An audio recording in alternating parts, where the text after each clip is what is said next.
नमस्कार, मैं हूं अंशिता। क्या देश में गोधरा पार्ट 2 की तैयारी हो रही है? क्या 2024 चुनाव में खेल करने के लिए 2002 के गुजरात के गोधरा कांड को दोहराया जा सकता है? कौन लगा रहा है इतने संगीन आरोप और किसके खिलाफ? आखिर इतने बड़े इल्जाम के पीछे की वजह क्या है? तो देखिए कि जैसे जैसे 2024 आम चुनाव की घड़ी नजदीक आ रही है, बीजेपी की छटपटाहट बढ़ गई है, क्योंकि हर कोई जानता है बीजेपी चुनाव को मंदिर मस्जिद और हिंदू मुसलमान की तरफ ले जाना चाहती है, क्योंकि बेरोजगारी, महंगाई और किसानों के मुद्दे पर मोदी बुरी तरह नाकाम साबित हुए हैं। नतीजा, अब पूरी बीजेपी हर तरफ हिंदू मुस्लिम का राग अलापने में जुट गई है। देखिए कि 2024 चुनाव से ठीक पहले अयोध्या के मंदिर का उद्घाटन होगा।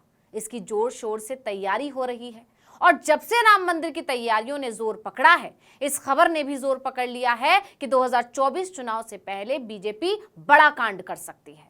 जम्मू कश्मीर के पूर्व राज्यपाल सत्यपाल मलिक समेत विपक्ष के कई नेता लंबे समय से इस तरह की आशंकाएं जता रहे हैं, लेकिन इस बार उद्धव ठाकरे ने खुले मंच से इससे भी विस्फोटक दावा करके सबको सन्न कर दिया। उन्होंने कहा कि जनवरी 2024 में गोधरा कांड जैसी घटना हो सकती है। उनके मुताबिक बीजेपी वोट पाने के लिए कुछ भी कर सकती है, लेकिन गोधरा जैसी घटना, इसे सुनकर कोई भी हिल जाएगा। लेकिन शिवसेना उद्धव गुट के नेता उद्धव ठाकरे ने ये आशंका जाहिर करके कि देश में एक बार फिर से गोधरा जैसी घटना हो सकती है, राजनीति में भूचाल पैदा कर दिया है। उन्होंने 10 सितंबर को मुंबई से करीब 400 किलोमीटर दूर जलगांव में कहा कि अयोध्या में 22 जनवरी को राम मंदिर के उद्घाटन में बड़ी संख्या में लोगों के जुटने की उम्मीद है। ऐसे में उनके वापसी के दौरान गोधरा की तरह ही घटना हो सकती है। सत्यपाल मलिक मात्र महुआबाईंनी सांगितले की येत्या काही दिवसांमध्ये राम मंदिराचं उद्घाटन होईल। तारीख ठरते। मला कोणी सांगितलं की शिवसेना प्रमुखांच्या वाढदिवशी करतायत 23 जानेवारी, म्हणजे चांगलं आहे, स्वागत आहे। पण डाव असा असू शकतो की राम मंदिरासाठी देशभरातून लाखोच्या संख्येने हिंदू बोलवायचे, बस, गाड्या, ट्रेन सगळ्यांचं यायचं आणि तिकडनं झाल्यानंतर परतताना मध्ये कुठेतरी गोधरा घडवायचं।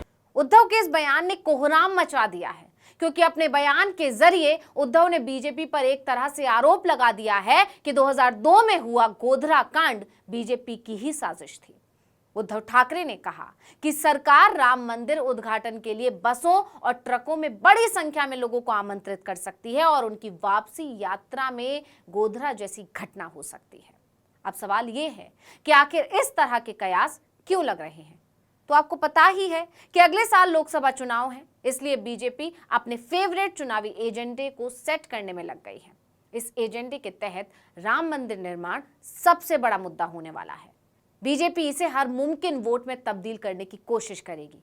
इसकी शुरुआत उसने इस साल के शुरू में ही कर दी थी। आपको याद भी होगा, गृह मंत्री अमित शाह ने कहा था कि जनवरी 2024 में राम मंदिर तैयार हो जाएगा।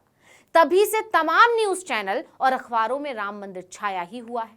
इसकी तैयारियां कैसी चल रही हैं, मूर्ति किसने बनाई है, पत्थर कहां से आया है, नक्काशी कैसी हो रही है, हर छोटी छोटी खबर बन रही है। एंकर वहां जाकर रिपोर्ट दे रहे हैं। इसलिए बीजेपी के लिए ये एक बड़ा एजेंडा है।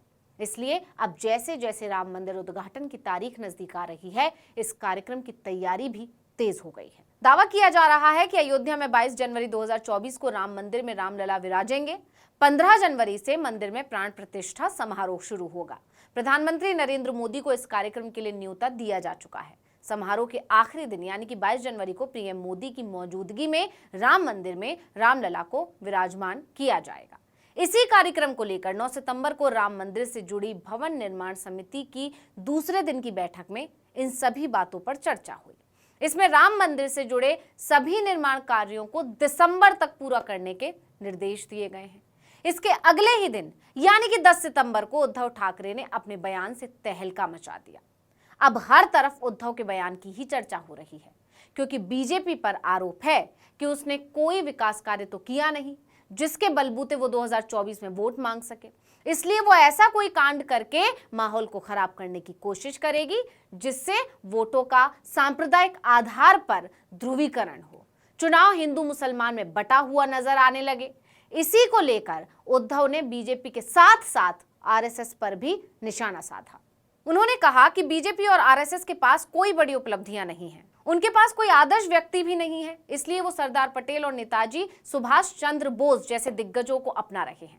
उद्धव ने आगे कहा कि अब वो लोग उनके पिता बाल ठाकरे की विरासत पर दावा करने की कोशिश कर रहे हैं, लेकिन उद्धव के गोधरा वाले बयान ने राजनीति के जानकारों के कान खड़े कर दिए हैं, क्योंकि ये पहली बार नहीं है जब इस तरह का कोई दावा किया गया हो।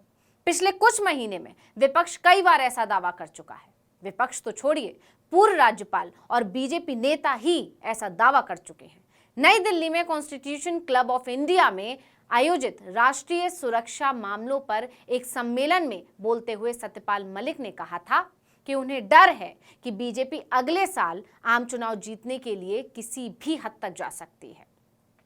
उन्होंने आरोप लगाया था कि अयोध्या में राम मंदिर पर हमला या पाकिस्तान के साथ सुनियोजित संघर्ष से इनकार नहीं किया जा सकता। इसके बाद से विपक्ष भी कई मौके पर इस तरह का दावा कर चुका है और अब उद्धव ठाकरे ने भी इस तरह की आशंका जता दी है। इससे बीजेपी के लिए मुश्किल ज्यादा बढ़ गई है। विपक्ष के इन आरोपों ने बीजेपी को बुरा फंसा दिया है, क्योंकि अगर 2024 तक ऐसा कोई कांड हुआ तो विपक्ष हावी हो जाएगा। कहा जाएगा कि ये तो सबको पहले से पता था कि चुनाव जीतने के लिए बीजेपी ये करेगी ही। अब जरा 1 मिनट में गोधरा के संदर्भ को भी एक बार याद कर लेते हैं। 27 फरवरी 2002 को साबरमती एक्सप्रेस के जिस डिब्बे में कार सेवकों को जलाया गया था, वो भी अयोध्या से ही लौट रहे थे। इसमें 59 लोगों की जान चली गई थी। इसी के बाद पूरे गुजरात में मुसलमानों के खिलाफ जबरदस्त आक्रोश देखने को मिला। चुन चुनकर उन्हें निशाना बनाया गया। कट्टर हिंदुओं ने औरतों, बच्चों और बुजुर्गों को भी नहीं छोड़ा था। बिल्किस बानो मामला उसी समय का है। गोधरा कांड के एक दिन बाद 28 फरवरी को अहमदाबाद की गुलबर्ग हाउसिंग सोसाइटी में बेकाबू भीड़ ने 69 लोगों की जान ले ली थी। तब यही नरेंद्र मोदी गुजरात के मुख्यमंत्री हुआ करते थे। एक सीएम के तौर पर वो बुरी तरह नाकाम रहे थे। आज भी आरोप लगते हैं कि ये एक राज्य प्रायोजित हत्याकांड था। गुजरात में हालात इस कदर बिगड़ गए कि स्थिति काबू में करने के लिए तीसरे दिन सेना उतारनी पड़ी थी। उद्धव उसी की याद दिला रहे हैं। उद्धव ठाकरे ये दावा इसलिए भी कर रहे हैं क्योंकि सत्यपाल मलिक ने दावा किया था कि 2019 पुलवामा हमला भी बीजेपी की चाल थी और 2019 में बीजेपी की जीत में इसकी बहुत बड़ी भूमिका थी। यानी बीजेपी चुनाव से पहले हिंदुत्व से जुड़ा कोई ऐसा खेल जरूर खेलती है जिसे राष्ट्रवाद की कटोरी में पेश करके वोट बटोरा जा सके। उद्धव के मुताबिक 2024 चुनाव जीतने का जरिया उसे राम मंदिर के बाद दिख रहा है। तो इस वीडियो में इतना ही। आपसे अनुरोध है कि YouTube पर हमारे चैनल आर्टिकल 19 इंडिया को सब्सक्राइब कीजिए, Facebook पर लाइक कीजिए, कमेंट करके बताइए आपको हमारा ये वीडियो कैसा लगा। आने वाले दिनों में हम और किन मुद्दों पर वीडियो बनाएं ये भी जरूर बताइएगा। ट्विटर हैंडल है आर्टिकल 19_India, इसको भी फॉलो कर लीजिए। नमस्कार। और अभी भी होगा, अभी पता नहीं कहाँ क्या क्या होगा। मेरे बहुत सारे अंदेशे हैं, मेरी और ऐसे नहीं है, मेरी जानकारी है कि ये कुछ ना कुछ चुनाव से पहले करेंगे। जो इनकी फितरत है, जो इनकी आदत है, जो गुजरात में करते रहे, देश में करते रहे, ये राम मंदिर पे गोला फेंकवा सकते हैं। ये किसी बीजेपी के बड़े नेता का कत्ल करा सकते हैं। ये अपना भारत पाकिस्तान की मेरी डेफिनेट जानकारी है कि हमारे एनएसए दुबई क्यों जा रहे हैं बहुत जल्दी।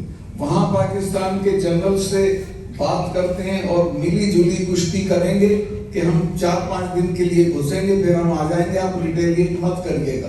तो ये भी हो सकता है पाकिस्तान वाला भी। तो इस तरह की चीजें होंगी, तो इसके लिए हमको अपनी जो जनता है उसको सावधान करना पड़ेगा।